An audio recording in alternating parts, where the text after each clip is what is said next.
انسان منگتا ہے، انسان بھکاری ہے، انسان سر کو خم کرنے والا ہے، اور انسان نیچے کا ہاتھ ہے، اوپر کا نہیں ہے۔ اسی لیے جب یہودیوں نے ایک غلط بات کہی کہ اللہ تعالیٰ، حضور اقدس صلی اللہ علیہ وسلم نے لوگوں سے کہا کہ ان سے تعاون کریں اور جہاد کا سامان کچھ کریں، تو انہوں نے کہا اچھا اب تمہارا پروردگار اس کے پاس پیسے نہیں۔ اللہ نے فرمایا غلت ایدی، ان یہودیوں کے ہاتھ خود تنگ ہو جائیں، وَلُعِنُوا بِمَا قَالُوا، جو یہ بکتے ہیں میری لعنت پڑے اس جملے پہ، بل یداہ مبسوطتان، اللہ کے تو خرچ کرنے کو، سخاوت کو دونوں ہاتھ ہیں، دونوں ہاتھوں سے شہنشاہ لٹاتا ہے۔ اور رسول اللہ صلی اللہ علیہ وسلم فرمایا کہ کلتا یدی ربی الیمینین، میرے پروردگار کے دونوں ہاتھ سیدھے ہیں اور اللہ جیسے چاہے خرچ کرے۔ اس لیے رزق کو جو محنت کے ساتھ جوڑتے ہیں نا، ہونی چاہیے محنت، بالکل ٹھیک ہے، لیکن یہ حقیقت سمجھنی چاہیے کہ رزق کسب کے ساتھ نہیں ہے، رزق مشیت کے ساتھ۔ سمجھے؟ نہ کرے، کبھی بھی نہ کرے، رزق کو اپنے کسب سے نہ جوڑے۔ یہ بڑی غلط فہمی ہے، میں کماتا ہوں، میں گھر چلا رہا ہوں، میں آپ کو پیسے لا کے دیتا ہوں، میں ہر مہینے نہیں لاتا، اور پھر تم بات کچھ نہیں یار۔ رزق اللہ کی مشیت سے وابستہ ہے، کسب سے نہیں۔ اگر اللہ کی مشیت سے وابستہ نہ ہوتا اور کسب سے وابستہ ہوتا تو جتنے بھی لوگ بڑے بڑے مفکرین اور بڑے بڑے فلاسفہ اور بڑے بڑے کام کرنے والے اور فیکٹری کے مالک سے زیادہ عقل اور سمجھ رکھنے والے، یہ بیچارے تنگ دست، اور مالک ہے فیکٹری کا وہ عیش پرست ہے۔ اس لیے رزق کا تعلق اللہ کی چاہنے کے ساتھ ہے۔ فرمایا یرزق من یشاء، وہ جس کو چاہے رزق دے۔ ٹائم کا کیا؟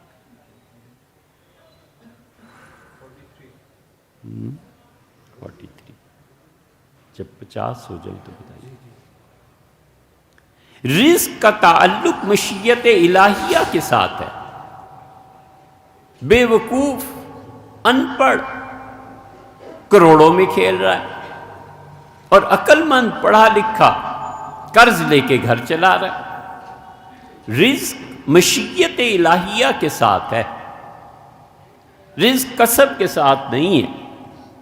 ظاہراً تو یہی ہے، کام بھی کرنا ہے، محنت بھی کرنی ہے، اسباب اور ذرائع کو اختیار بھی کرنا ہے، لیکن حقیقت رزق کی مشیت باری تعالی ہے، وہ جو چاہیں اور جب چاہیں۔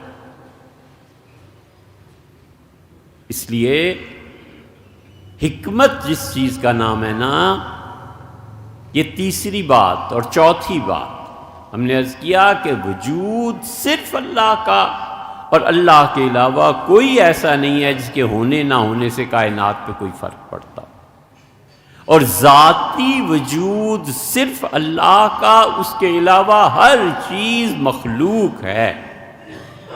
اور تیسری چیز رزق، کہ رزق کا تعلق کسب سے نہیں، رزق کا تعلق مشیت الہیہ سے ہے۔ اسی لیے رسول اللہ صلی اللہ علیہ وسلم نے اس عظیم حقیقت کی طرف اشارہ فرمایا۔ بالکل نظر نہیں ہوتی حضور اقدس صلی اللہ علیہ وسلم کے ارشادات مبارکہ کی حکمت سے۔ وہ حدیثیں جن سے مسلمان آپس میں لڑیں بس وہ بیان کرو۔ وَلِعِیَاذُ بِاللَّہ، نبی کریم صلی اللہ علیہ وسلم فرماتے ہیں تُرْزَقُونَ بِضُعَفَائِکُم، اللہ تمہیں رزق دیتا ہے، وَتُنْصَرُونَ عَلَىٰ أَعْدَائِکُم، اور دشمنوں کے مقابلے میں تمہیں فتح دیتا ہے۔ فتح اور رزق، یہ دو چیزیں کیسے دشمنوں پہ فتح پاتی ہے اور تمہیں کیسے رزق ملتا ہے، یہ نہیں کہا تمہارے کسب سے اور اس سے، فرمایا ترزقون بضعفائکم، تمہارے گھروں میں جو کمزور ہوتے ہیں نا، چھوٹے بچے، عورتیں نہیں کما سکتی، اپاہج، کوئی بچہ اپاہج، کوئی بوڑھا اپاہج، کوئی نہیں اٹھ کے جا سکتا، دوا دارو کے لیے جانا پڑتا ہے۔ حضور اکرم صلی اللہ علیہ وسلم، خدا ان کے صدقے تمہیں رزق دیتا ہے۔ تو دھونس جمانا کہ یہ عاشیاں میری وجہ سے ہیں، میں اتنے پیسے لا کے دیتا ہوں، میرے سر پہ گھر چل رہا ہے، اسے نہیں معلوم کہ حضرت رزق اللہ کی مشیت سے وابستہ ہے، کسب سے نہیں۔ اس لیے اللہ ان کے صدقے دیتا ہے۔ کوئی نہیں جانتا کس کے صدقے کون کھا رہا ہے۔ یہ کائنات کی اتنی گہری حقیقت ہے، اس راز کو کوئی نہیں سمجھ سکتا۔ ہم اپنے راز نہیں سمجھ سکے، برمودا سمجھ لیا، ٹرائی اینگل، اور بہت سی چیزیں ہیں، کیا مثالیں۔ مشکات میں آتا ہے حضور اکرم صلی اللہ علیہ وسلم قحط پڑ گیا، بارش نہیں ہو رہی تھی۔ لمبی حدیث ہے، اس کا خلاصہ یہ کہ حضرت سلیمان علیہ السلام نے کہا کہ چلو ایک کھلے میدان میں انسان، جن، جانور، حیوان سب جا کر اللہ سے دعا مانگیں گے کہ بارش ہو جائے۔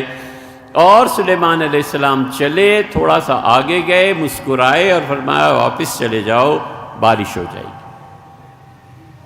لوگوں نے کہا حضرت اتنا اہتمام کیا، انسان، جانور، جنات سب چلے اور اب آپ فرماتے ہیں؟ تو انہوں نے کہا ہاں میں چلا، اور میں نے تم سب لوگوں کو کہا، اور ابھی میں اس مقام پہ پہنچا تو میں نے ایک چیونٹی کو دیکھا، اس نے اپنے اگلے دونوں ہاتھ اٹھائے ہوئے تھے اور اللہ سے عرض کر رہی تھی کہ اللہ گناہ تو انسانوں اور جنوں نے کیے، اور اے اللہ اس سزا کی زد ہم پر بھی پڑی ہے، زمین اندر سے بہت گرم ہو گئی ہے، پروردگار عالم اب رہنا دشوار ہو گیا ہے، بارش دے دے۔ تو اللہ تعالیٰ نے فرمایا جاؤ، اور اس چیونٹی کی وجہ سے میں بارش دے رہا ہوں، اور اس چیونٹی کی دعا کی وجہ سے انسانوں کو نواز رہا ہوں۔ کون جانتا ہے کہ کس چیونٹی کی وجہ سے بارش ہوتی؟ کون جانتا ہے کہ کس کی دعا سے کون وجود پذیر ہوتا ہے؟ 2000 سال پہلے حضرت ابراہیم علیہ السلام نے دعا مانگی، اور انہوں نے کہا کہ پروردگار ایک اس مکہ کی بستی سے کسی کو اٹھا، اور اللہ وہ نبی ایسا اور ایسا اور آیات پڑھنے والا اور لوگوں کو صحیح راہ کی تعلیم دینے والا اور تزکیہ کرنے والا ہو۔ حضور صلی اللہ علیہ وسلم پوچھا گیا کہ اللہ کے رسول آپ کی حقیقت کیا ہے؟ تو آپ نے 2 چیزیں بتائیں۔ آپ نے فرمایا میری حقیقت یہ ہے کہ ابراہیم علیہ السلام نے جو دعا مانگی تھی اللہ نے قبول کی اور مجھے آج بھیجا ہے۔ کون جانتا ہے دادا نے کیا دعا کی تھی، دادی کیا مانگ کے گئی تھی، پردادی کیا مانگ کے گئی تھی، کس کی دعا سے کس کو مل رہا ہے، کس کا فیض کس کے حق میں قبول ہو رہا ہے، کون کس ضعیف کی وجہ سے مدد کیا جا رہا ہے، اور کون کس پہ کرم کر رہا ہے۔ یہ ایسا مسئلہ ہے کچھ سمجھ میں نہیں آتا، اور کوئی سمجھ بھی نہیں سکتا خدا کے اس گہرے راز کو۔ اس لیے انسان بنے تانے دینے کی بجائے، دوسروں کی توہین کی بجائے یہ سمجھے کہ میں منگتا ہوں اللہ نے کس وجہ سے کرم فرما دیا ہے، مجھے خود کچھ پتہ نہیں ہے، میں تو ہر آن ہر لمحہ اللہ کا محتاج ہوں، میرا تو وجود بھی ذاتی نہیں ہے۔ وہ آج فنا کر دیں تو کون روک سکتا ہے، اور آج مستغنی کر دیں تو کون روک سکتا ہے، بے نیاز کر دے، اتنا کچھ دے دے اور کچھ نہ دے، مار دے فاقے کرا کرا کے، کون پوچھ سکتا ہے۔